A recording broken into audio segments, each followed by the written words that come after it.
can cross now to Chisinau and speak with Mihai Lupascu, the director of the Agency for Cybersecurity of Moldova and the former Secretary of State at the Ministry of Economic Development and Digitalization. Mihai, thank you so much for joining the program today. Good afternoon, and thank you for having me on the program. So as we were discussing, it appears that it's not a question of if Russia is meddling in the elections. In your opinion, how worried should we be about the potential impact that they could be having on the elections? So, as Madam President mentioned, there was an unprecedented involvement in the on all fronts when it comes to destabilizing the situation in Moldova prior to the elections. Now that we are speaking more about the disinformation, cyber attacks, and we have witnessed this during the previous days, and it was a big intensification of the cyber attacks during this day. Although there are very many attempts, we must say that we remain calm and confident that we could defend our processes, defend the democratic processes against this kind of interference. Now, I had read, Mihai, that last year in the presidential elections, Russia spent something around $100 million to influence the election during the campaigning, and that some officials are saying that it's 3 times that much this year. So how do you counter that, and how do you defend against that? Because I know you lost some key funding from the United States to help in your efforts to combat, cyber interference. Indeed, this activity is not symmetrical. So the foreign interference or the malicious actors are using virtually unlimited resources to obtain their results.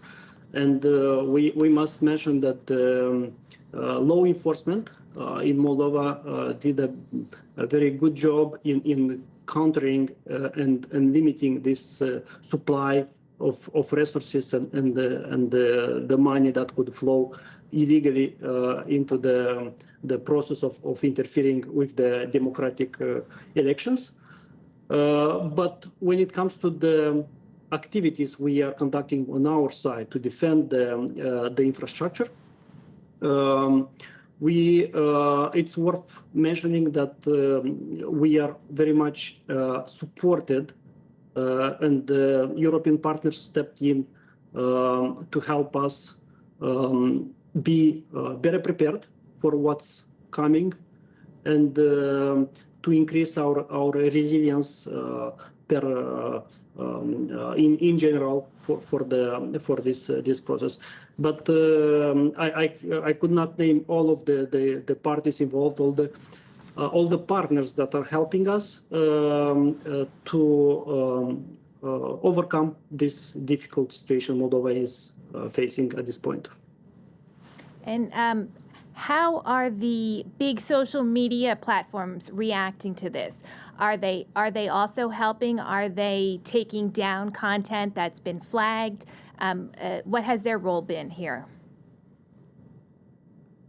Actually, the media platforms are having a very big role when it comes to limiting the spread of misinformation. And unfortunately, it was not very easy to have processes in place that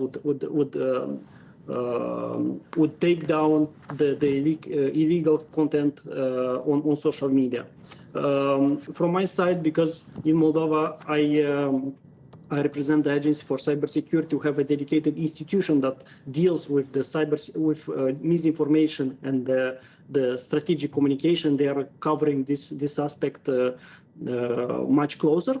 But from what I have at this point, we know that media platforms could be much more cooperative in order to help prevent.